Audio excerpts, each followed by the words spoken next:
ഇന്നത്തെ വീഡിയോ കുറച്ച് ലെങ്തി ആയിരിക്കും, കാരണം ഇത് ഫുൾ മൈസൂർ സൂ കവർ ചെയ്യുന്നുണ്ട്. മൈസൂർ സൂ എന്ന് പറയുന്നത് മൈസൂർ പോയി കഴിഞ്ഞാൽ ഒട്ടും മിസ്സാക്കാൻ പാടില്ലാത്ത ഒരു സ്ഥലമാണ്. ഇപ്പം കയറുമ്പോൾ തന്നെ ഫസ്റ്റ് കാണുന്നത് ബേർഡ്സിൻ്റെ സെക്ഷനാണ്. അതിൽ ആദ്യം തന്നെ ഹോൺബില്ലുണ്ട്, അതായത് വേടാമ്പൽ. പിന്നെ അത് കഴിഞ്ഞ് നമ്മുടെ മൂങ്ങ, പിന്നെ ഒരുപാട് പല വെറൈറ്റീസ് ഓഫ് ചെറിയ ചെറിയ ബേർഡ്സ് ഉണ്ട്, ലവ് ബേർഡ്സ്, പിന്നെ അങ്ങനെ ഒരുപാട് ബേർഡ്സ് ഉണ്ട്. പിന്നെ അതിനകത്തൂടെ മീൻസ് നല്ല പച്ചപ്പുമാണ്, പിന്നെ അതുപോലെ നല്ല വലിയ വലിയ മരങ്ങളൊക്കെ ഉണ്ട്. അടിപൊളിയാണ്, നല്ലൊരു വൈബാണ്. പ്രത്യേകിച്ച് നല്ല ക്ലൗഡി നല്ല മഴക്കാലമൊക്കെ ഉള്ള സമയമാണെങ്കിൽ നല്ല രസമാണ്. വെയിലുമില്ല, നല്ല സുഖമായിട്ട് നടക്കാം.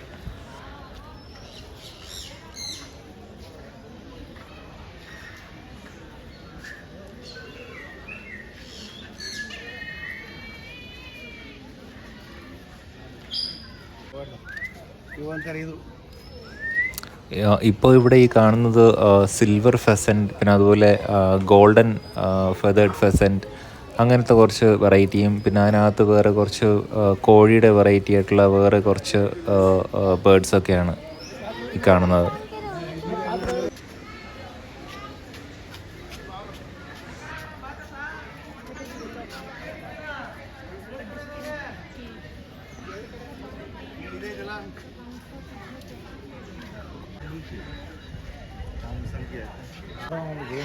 പിന്നെ ബേർഡ്സിൽ ഈ സെക്ഷനിലേക്ക് വരുമ്പോൾ ഇവിടെ കുക്കാറ്റും ഉണ്ട്, അതുപോലെ മക്കാവും എന്നുള്ള ഒരു വെറൈറ്റീസ് ഉണ്ട്. അതിൽ ബ്ലൂ മക്കാവ് ഉണ്ട്, റെഡ് മക്കാവ് ഉണ്ട്.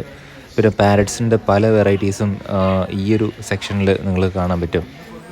അതൊക്കെ പക്ഷെ നല്ല രസമാണ് കാണാൻ.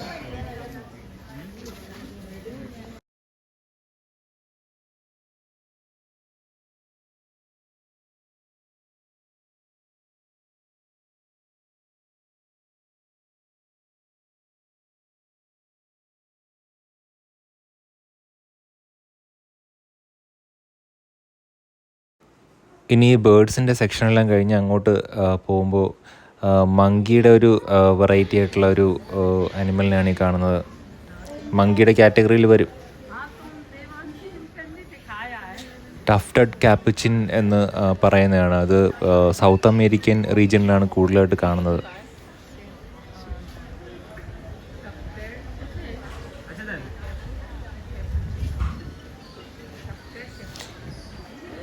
അത് സാധാരണ മങ്കിയെ പോലെ തന്നെ നല്ല രസമുണ്ട്. ഒരു പഴവും അല്ലെങ്കിൽ എന്തെങ്കിലും സാധനം എടുത്തിട്ട് അതിനെ തല്ലി പൊട്ടിച്ച് കഴിക്കുക, അതൊക്കെ തന്നെയാണ് അതിൻ്റെ രീതി.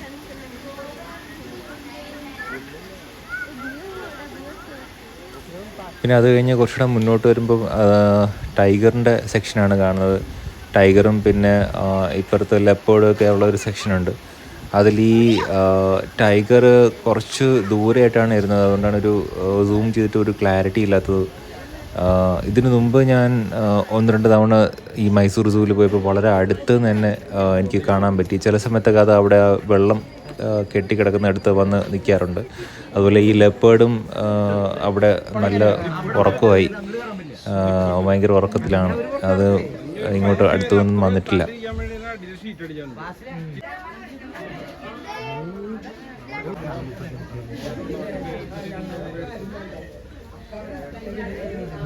पुरा घुम्दैछ।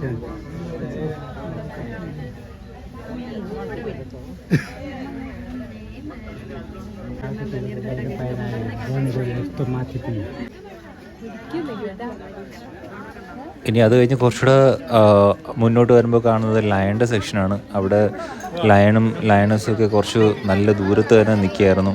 എനിക്ക് തോന്നുന്നു വെയിലുള്ളത് കൊണ്ടായിരിക്കാം അവർ ഷെയ്ഡ് നോക്കി അല്ലെങ്കിൽ തണൽ നോക്കി അടിയിലിരിക്കുകയായിരുന്നു. അതും മുന്നോട്ടൊന്നും വന്നില്ല. ഇനി അവിടെ നിന്ന് കുറച്ച് മുന്നോട്ട് പോകുമ്പോൾ നിങ്ങൾ കാണുന്ന ലെമൂർസാണ്. ലെമൂർസ് കുറച്ച് എണ്ണ ഉണ്ടായിരുന്നുള്ളൂ, 2 എണ്ണം അങ്ങനെ എന്തോ ഉണ്ടായിരുന്നുള്ളൂ.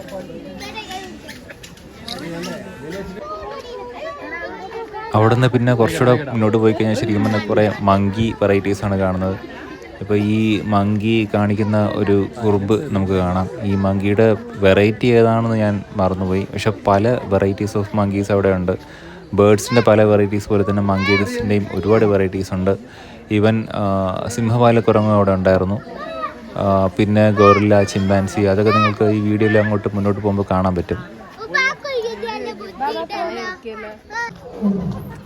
ഇടയ്ക്കിടയ്ക്ക് സിംഹത്തിൻ്റെ ഗർജനം കേൾക്കാണ്. അതാണ് നിങ്ങൾ ഇപ്പോൾ കേട്ടുകൊണ്ടിരിക്കുന്നത്.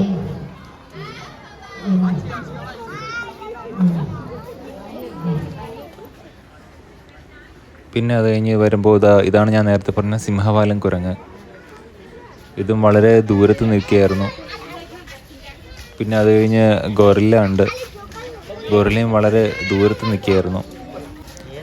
നിങ്ങൾ ശ്രദ്ധിക്കേണ്ട കാര്യം വെച്ചാൽ സൂവിൽ പോകുമ്പോൾ മിക്കവാറും രാവിലത്തെ ടൈം പ്രിഫർ ചെയ്യുന്നതായിരിക്കും നല്ലത്. ഉച്ചയായി വെയിലൊക്കെ ആയി കഴിഞ്ഞാൽ പിന്നെ അത് ആളുകളുടെ അടുത്തേക്കൊന്നും അങ്ങനെ വരാൻ ചാൻസ് കുറവാണ്. കൂടുതൽ അവർ ഷെയ്ഡ് നോക്കി അല്ലെങ്കിൽ തണൽ നോക്കി മാറി നിൽക്കാനേ നോക്കത്തുള്ളൂ.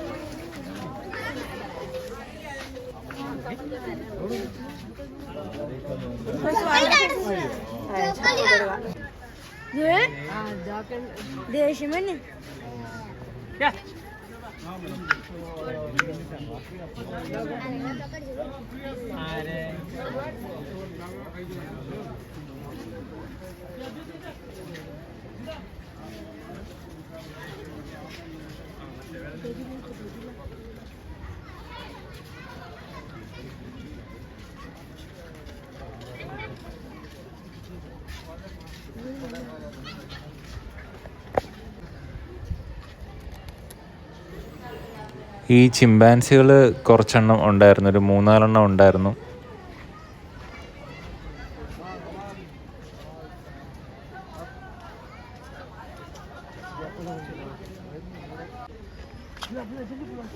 പിന്നെ ഈ റൈനോസറസ് കാണ്ടാമൃഗത്തിൻ്റെ സെഷനിൽ 2 ഉണ്ടായിരുന്നു. 2 വളരെ അടുത്ത് തന്നെ നമുക്ക് കാണാൻ പറ്റിയായിരുന്നു കേട്ടോ. അത് അടിപൊളിയാണ്, നല്ല സൈസ് ഉണ്ടായിരുന്നു.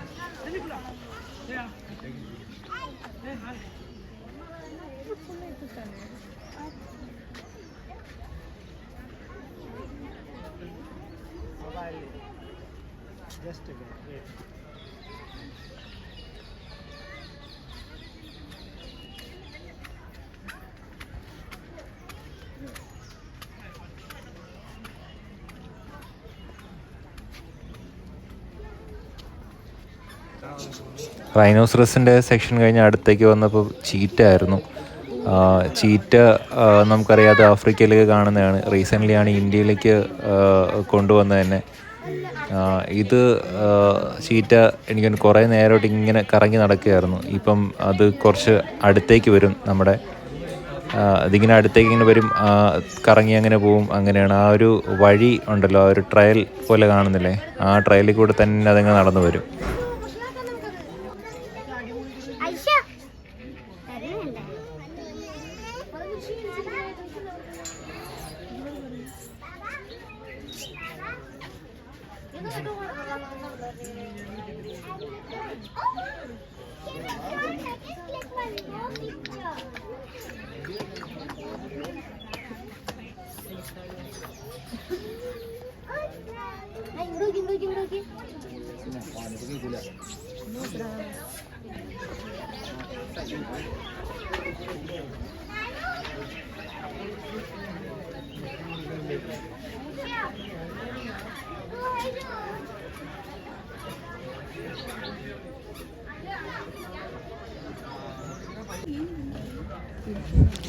പിന്നെ ഇത് ഒറാങ്ങുട്ടനാണ്.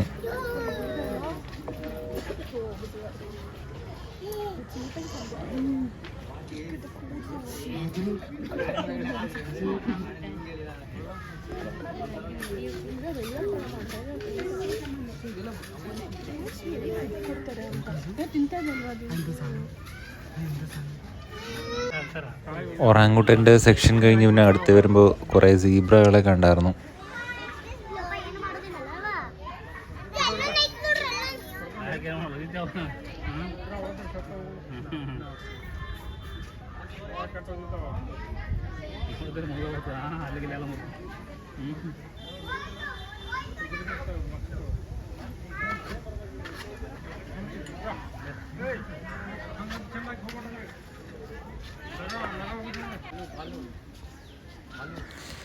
പിന്നെ കുറച്ച് കരടികളാണ്. ഷവറ്റുകളൊക്കെ ഉറപ്പായിരുന്നു. കരടിയുടെ സെക്ഷൻ കഴിഞ്ഞ് പിന്നെ അങ്ങോട്ട് പോയപ്പോൾ കുറച്ച് പട്ടികളൊക്കെ ഉണ്ടായിരുന്നു. പിന്നെ കുറച്ച് കാട്ടുപട്ടികളാണ്, അവറ്റുകളും ഉറക്കം തന്നെയായിരുന്നു.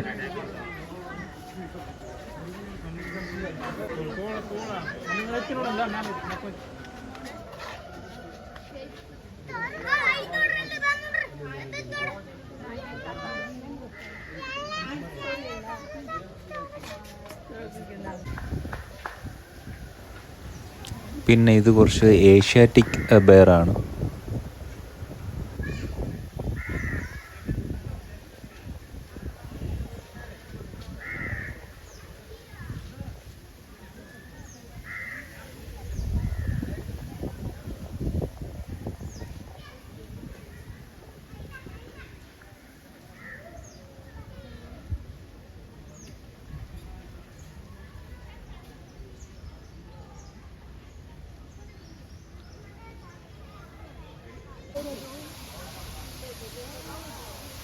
പിന്നെ അവിടെ തന്നെ ജലതരംഗിണി എന്നൊട്ടൊരു ഒരു ഏരിയ ഉണ്ട്. അവിടെ ആളുകൾക്ക് അവിടെ പോയി കുറേ ഫോട്ടോഷൂട്ടൊക്കെ ചെയ്യാം. ഒരു വാട്ടർ ഫൗണ്ടൻ ഉണ്ട്. പിന്നെ കുറച്ച് സമയം അവിടെ സ്പെൻഡ് ചെയ്യാൻ പറ്റും.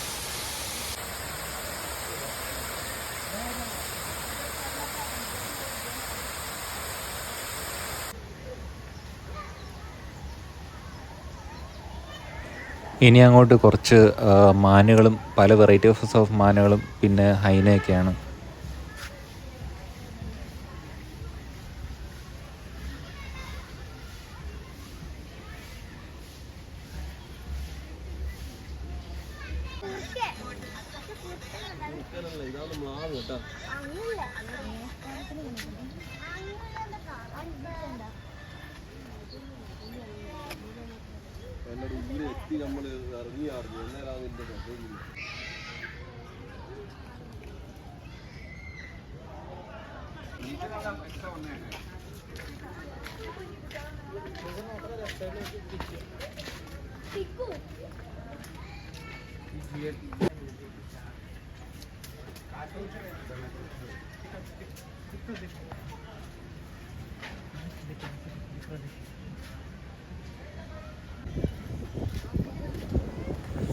ഇത് ആനയുടെ ഏരിയ ആണ്. ഇത് ഈ കാണുന്നതൊക്കെ ഏഷ്യൻ എലിഫൻസ് ആണ്. പിന്നെ ഞാൻ മുമ്പ് ഒരു പ്രാവശ്യം വന്നപ്പോൾ ഇവറ്റകളെ ഭക്ഷണം കൊടുക്കുന്നതും ഇവറ്റകളെ കളിപ്പിക്കുന്നതൊക്കെ ഒരു ഉണ്ടായിരുന്നു. നല്ല രസമായിരുന്നു കാണാനായിട്ട്.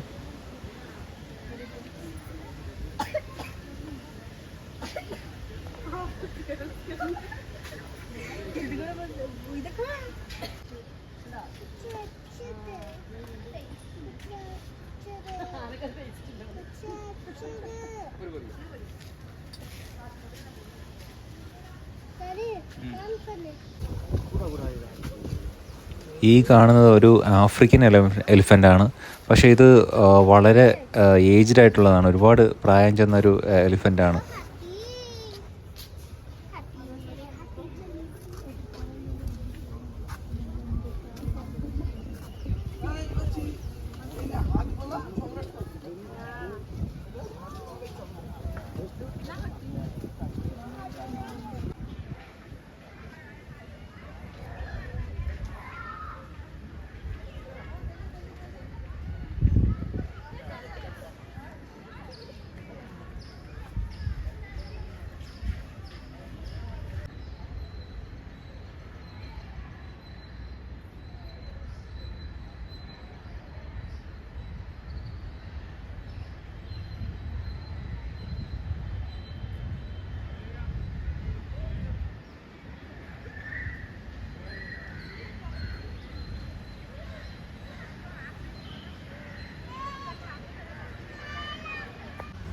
ഈ വഴി കൂടെ നിങ്ങൾ കാരഞ്ചി ലേക്ക് എന്നുള്ളൊരു സ്ഥലത്തേക്ക് ഇറങ്ങാം. അതിനെക്കുറിച്ച് ഞാൻ പ്രത്യേകിച്ച് വേറൊരു വീഡിയോ ചെയ്യാം.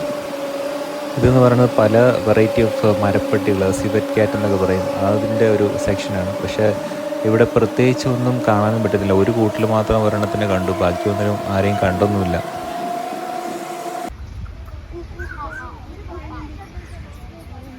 ഇത് ഇന്ത്യൻ ഗ്രേ ലങ്കൂർ എന്നുള്ളൊരു വെറൈറ്റി കുരങ്ങന്മാരാണ്. യവന്മാർ കുറേ സമയം ഭയങ്കര കളിയും കുസൃതിയൊക്കെയായിരുന്നു. അതിങ്ങനെ കണ്ടുകൊണ്ടിരിക്കാൻ നല്ല രസമായിരുന്നു.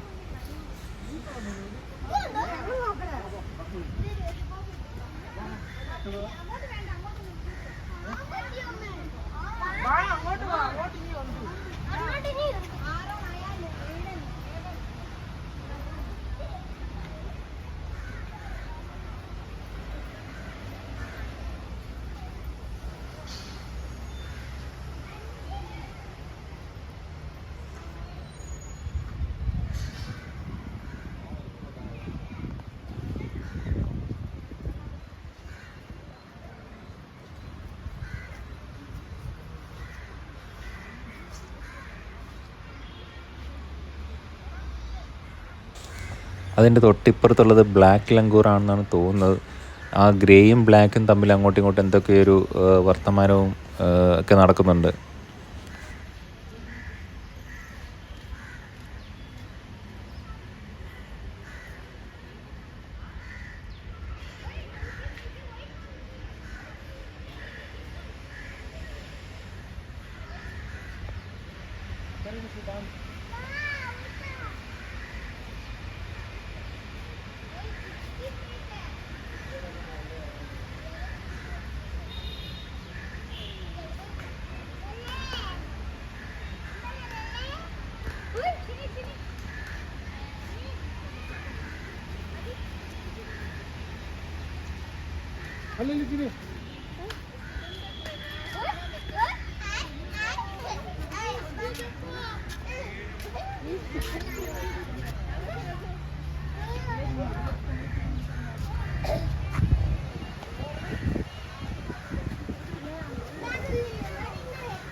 ഈ കാണുന്നത് മീർ ക്യാറ്റാണ്. ഇത് മറ്റേ ലയൺ കിങ് എന്നുള്ളൊരു കാർട്ടൂൺ മൂവിയുണ്ട്. അത് കണ്ടിട്ടുള്ളവർക്കത് അറിയാൻ പറ്റും.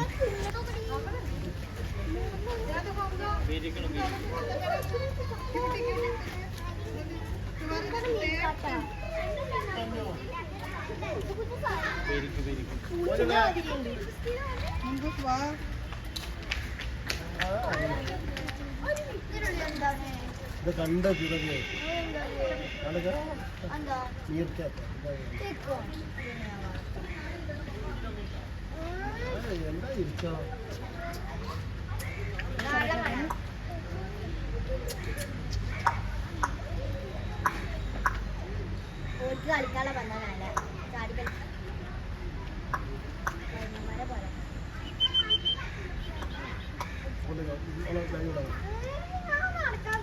രണ്ട് നാല് അഞ്ച്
ഇത് സിംഹത്തിനെയും കടുവേനെയൊക്കെ പിടിച്ചുകൊണ്ട് പോകാനുള്ള കേജാണെന്നാണ് തോന്നുന്നത് കണ്ടിട്ട്.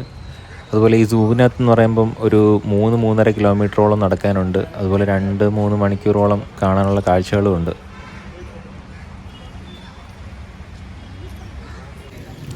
ഈ മൃഗങ്ങളൊക്കെ പിന്നീട് കുറേ കഴിഞ്ഞപ്പോൾ മഴ പെയ്ത് തുടങ്ങിയത് കാരണം അവറ്റകളൊക്കെ അങ്ങനെ മാറി നിൽക്കുകയാണ് മഴ കൊള്ളാതിരിക്കാനായിട്ട്. ഇത് വാലബീസ് എന്ന് പറഞ്ഞിട്ട് കങ്കാരു പോലത്തെ ഒരു ജീവിയാണ്.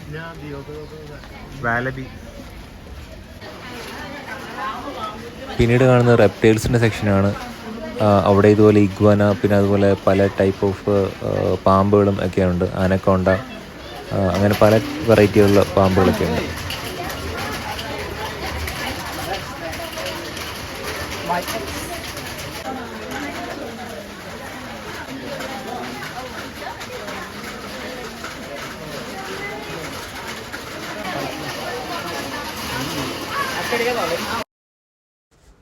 അടുത്തത് നമ്മുടെ ജാഗ്വാറിൻ്റെ സെക്ഷനാണ്. അവിടെ തന്നെ കരിമ്പുലിയുണ്ട്. അതും മഴ കാരണം നമ്മുടെ അടുത്തേക്കൊന്നും വന്നിട്ടില്ല. പക്ഷേ ഇതിന് മുമ്പ് ഞാൻ അവിടെ ഈ സെയിം ഏരിയയിൽ തന്നെ കണ്ടിട്ടുണ്ട്, വളരെ അടുത്ത് തന്നെ കണ്ടിട്ടുണ്ട്. പിന്നെ അത് കഴിഞ്ഞ് മുന്നോട്ട് പോകുമ്പോൾ ക്രോക്കഡൈൽസും പിന്നെ അലിഗേറ്റേഴ്സ് അങ്ങനത്തെ ഇതാണ്, മുതല, ചികണി, അത് ഒരുപാടുണ്ട്. അങ്ങനെ പല വെറൈറ്റീസ് ഓഫ് ഇതുണ്ട്.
മുതലയുടെ സെക്ഷനെ കഴിഞ്ഞ് പിന്നെ കുറച്ച് നടന്നങ്ങ് പോകുമ്പം അവിടെ ഒരു ബേർഡ്സ് ഏവിയറി ഉണ്ട്. അതൊരു വലിയൊരു കേജ് പോലെയാണ്. നമ്മൾ അതിനകത്തോട്ട് കയറി കഴിഞ്ഞ് കഴിഞ്ഞാൽ അതിനകത്ത് ഒരുപാട് ബേർഡ്സൊക്കെ ഉണ്ട്. കറുത്ത അരയന്നങ്ങളും പിന്നെ താറാവുകൾ, അത് പല വെറൈറ്റിയിലുള്ളതും ഉണ്ട്.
നേരത്തെ കണ്ട ഏവിയറി കണ്ടതിന് ശേഷം പിന്നെ വീണ്ടും കുറച്ച് മുതലകളും ചീങ്കണികളും പിന്നെ ഹിപ്പോപ്പൊട്ടാമസിൻ്റെ സെക്ഷൻ ഉണ്ടായിരുന്നു. പിന്നെ അത് കഴിഞ്ഞ് വീണ്ടും വേറൊരു ബേർഡ്സിൻ്റെ ഏവിയറി ഉണ്ട്.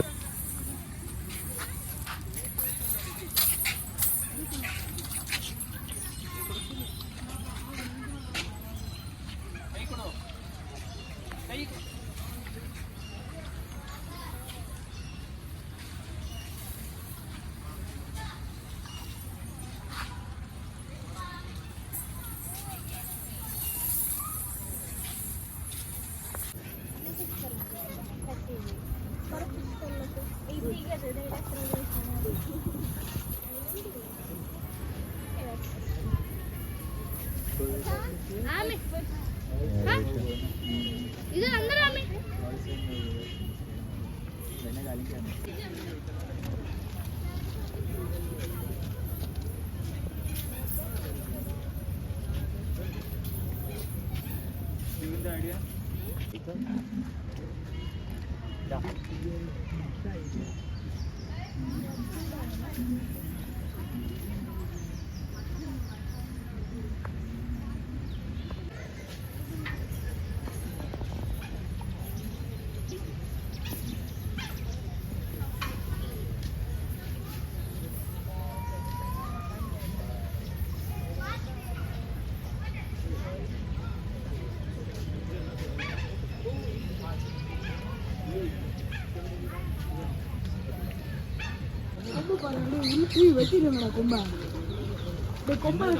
ബേഡ്സിൻ്റെ കഴിഞ്ഞാൽ പിന്നെ കുറച്ച് പോയി കഴിഞ്ഞാൽ പിന്നെ അധികം ഒന്നുമില്ല. കുറച്ച് പോത്തുകളുണ്ട്, പിന്നെ എമു, ഓസ്ട്രിച്ച്, പിന്നെ അത് കഴിഞ്ഞ് ജിറാഫ്, അതോടുകൂടി കഴിഞ്ഞു. അവിടെ മഴയായത് കാരണം ഞാൻ അടുത്ത് നിന്ന് സൂം ചെയ്ത് എടുക്കാനും നിന്നില്ല, പെട്ടെന്ന് അങ്ങ് മൂവ് ചെയ്ത് പോവുകയായിരുന്നു.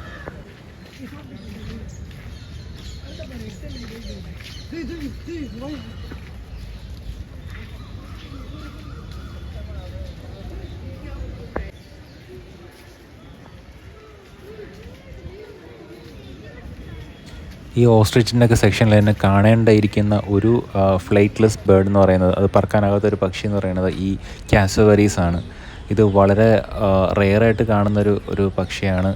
അതുപോലെ ഭയങ്കര ഡേഞ്ചറുമാണ് ഇത്. പക്ഷേ അടുത്ത് പോയി എനിക്ക് എടുക്കാൻ പറ്റിയില്ല. പിന്നെ അത് കഴിഞ്ഞ് പിന്നെ കാണുന്നത് ജിറാഫാണ്.